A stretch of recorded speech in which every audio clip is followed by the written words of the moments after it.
व्यंग है, शीर्षक है अहमकपन। कक्षा में प्रवेश करते ही माँ साहब ने मेज पर बेंच ठोकी। चश्मा नाक पर चढ़ा है और कड़क कर कहा, चलो बे, अपनी अपनी किताबें निकालो। माँ साहब, लोग जानते हैं कि जोर देकर अपनी अपनी किताबें कहना जरूरी है, वरना तो कई विद्यार्थी मेरे उस सहपाठी की तरह होते हैं जो किताब के खराब हो जाने के डर से साल भर उसे पर्दा नसीब बेगम बनाकर बस्ते में छुपाए रखते हैं और काम चलाते हैं पड़ोसी विद्यार्थी की किताब में ताक झांक कर। पर इधर ही माँ साहब अलग किस्म के थे। वह कहें और विद्यार्थी बस्ता ना खोलें, ठुकना है क्या?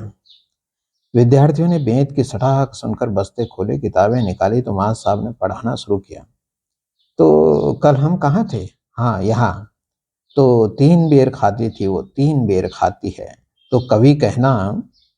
बात पूरी न हुई थी कि बड़े मियाँ का हाथ इस अंदाज में उठा मानो लघु शंका कष्ट हो चला हो। माँ साहब ने झड़का, अबे मैं पढ़ाना शुरू करता हूँ तो तुझे पेशाब सताने लगती। जा, जल्दी करके आ। पर माँ साहब, मुझे दरअसल बड़े मियाँ अटक गए। वे बड़े मियाँ के स्कूलों के दिन थे। कोई 15 बरस के रहे होंगे तब। इस उम्र में अपनी तरह के अनेक अजब गजब किस्म के असमंजस होते हैं। अक्कड़ माँ साहब की बेंत और अनाड़ी माँ बाप की धौंस धपट इन असमंजस को परत दर परत बजाय खोलने, समझने, सुलझाने के अक्सर मोटी और मोटी करती जाती। आगे यह अनसुलझी मोटी परतें जीवन में जटिल समस्याएं बनकर चिपक जाती। बड़े मियाँ भी इस जिज्ञासा से उलझकर चिपक गए कि जंगल में बेर के कई झाड़, उनमें ढेर सारे बेर, तो वह खाती थी सिर्फ 3 ही बेर, क्यों? इधर उन्होंने यही जानने की जिज्ञासा और हाथ उठाया तो माँ साहब ने समझा ये कि इनको पेशाब लगाइए। अबे आप यहीं कक्षा में खड़े खड़े करेगा क्या? जाता क्यों नहीं? माँ साहब ने डपटा। इस पर शेष विद्यार्थी ठहाका लगा सकते थे, पर बुद्ध बने खामोश रहे। ठहाका तो छोड़ो, फुसफुसी हंसी पर भी माँ साहब की फुंकार में उड़ जाने का डर सवार दिखा सबके मुखों पर। वो दरअसल पेशाब नहीं, मम्मा, मुझे सवाल पूछना है। डरते डरते मन की बात कह ही डाली बड़े मियाँ ने। अबे अभी तो मैंने ही सवाल नहीं पूछा और तुम मुझसे सवाल पूछने चला है। माँ साहब का टेढ़ा मेढ़ा होता चेहरा देख कर बड़े मियाँ समझ गए कि अब आफत सिर पर आने को है। उनकी रग रग से वाकिफ थे। माँ साहब के प्रश्न पछाड़ पैंतरे से उनके कई सहपाठी तो इस कदर चित्त हुए पड़े थे कि इन माँ साहब से तो क्या, बाकी विषयों के माँ साहबों से भी कोई प्रश्न करने की हिम्मत ही खो बैठे थे। माँ साहब, लोग कहते किसी विद्यार्थी को कोई प्रश्न पूछना है, जवाब में वे बुत बने बैठे रहते। सिर उठाती जिज्ञासाओं को बलात् भीतर दबाए रखने की कोशिशों के चलते बेचारों की हालत बीमारों सी हो चली थी। पर करते क्या? बेंत और सटा। एक सवाल के बदले 10-20 अजब सवालों के जवाब कौन दे? पर इधर आज बड़े मियाँ ने सिर ओखली में उड़ेल ही दिया था।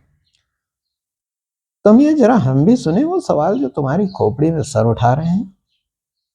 अबे आप चुप क्यों हैं? टटराता क्यों नहीं?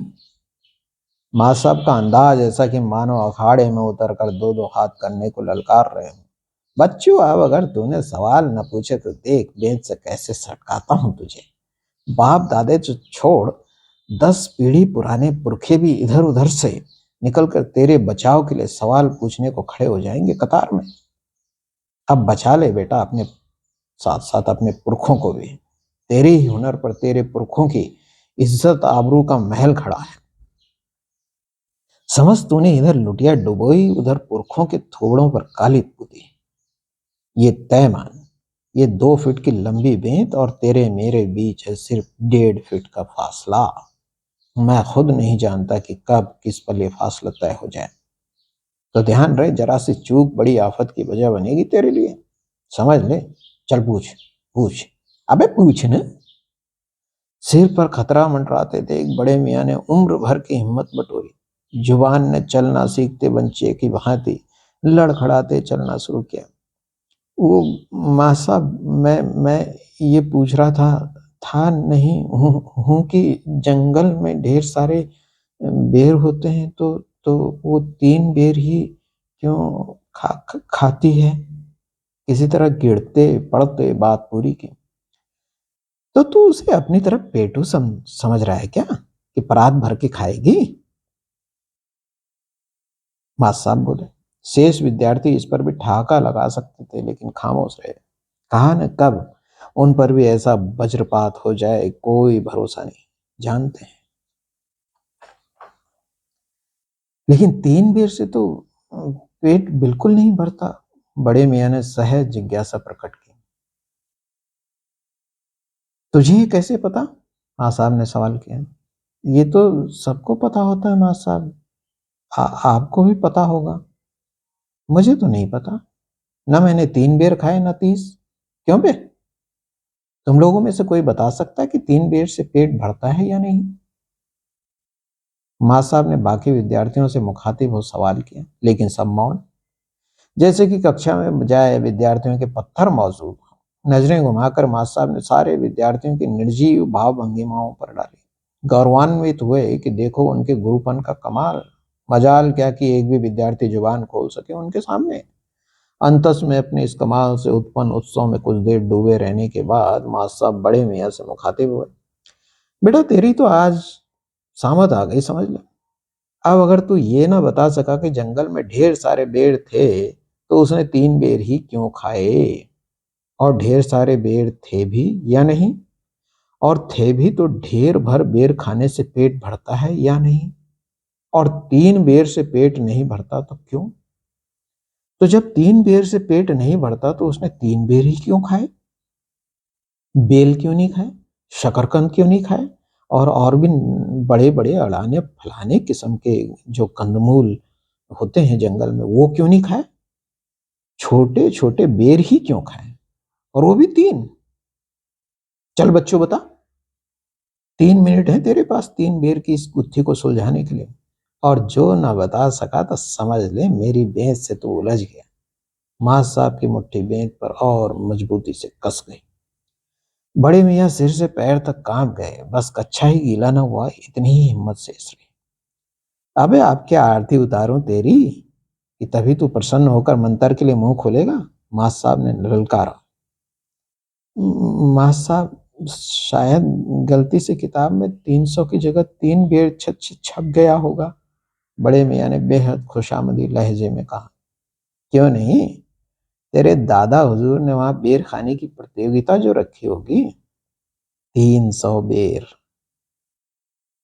माँ साहब खुशामद से पसीजते नजर न आए।